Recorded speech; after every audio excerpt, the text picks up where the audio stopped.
आपका हमारे साथ इस खबर के लिए जुड़ने के लिए। And viewers, moving ahead now, Congress leader Meenakshi Natarajan has moved the Supreme Court challenging the decision of the returning officer who rejected her nomination for the Rajya Sabha elections from Madhya Pradesh. She has approached the top court seeking relief against the rejection of her nomination papers. The matter is expected to come up for hearing as she contests the validity of the returning officer's decision.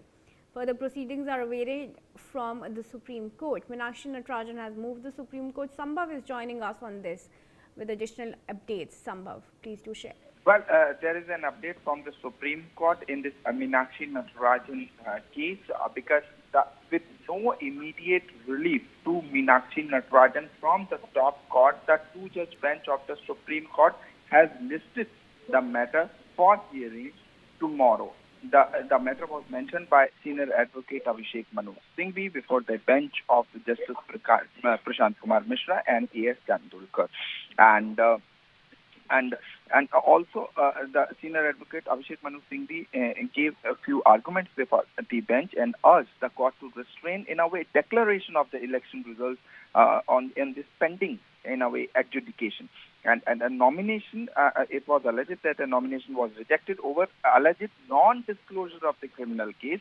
And here, Abhishek Manu Singhvi argued that no cognizance was taken and only a pre-cognizance summons under Section 243 of BNSS were issued, and hence a relief is sought from the Supreme Court.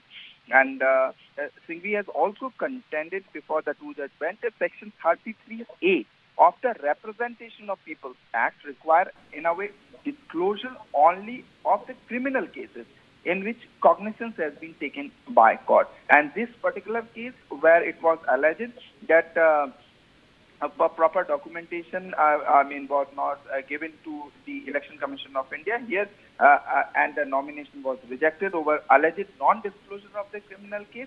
Here, Abhishek Manu Singhvi argued that no cognizance was taken of this particular criminal case which is being talked about. All right, and now supporters of Meenakshi Natarajan are also coming forward. Sambhav, stay on with us. Congress leader Rajni Patil has strongly reacted to the rejection of Meenakshi Natarajan's Rajya Sabha nomination, alleging bias and lack of fairness in the process. She said the party has no faith that justice will be delivered and accused the authorities of targeting Meenakshi Natarajan. Patil also added that the Congress stands firmly with her and condemned this decision.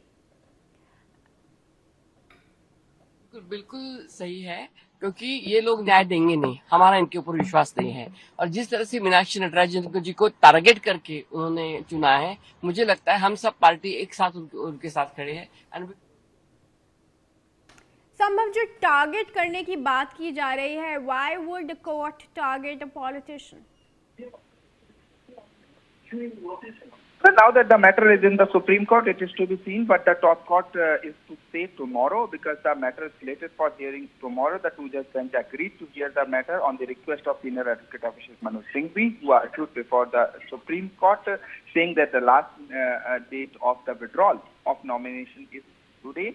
However, the petitioner has asked the court, Meenakshi Natarajan, because she filed a petition in the Supreme Court to restrain declaration of the election results in the pending adjudication.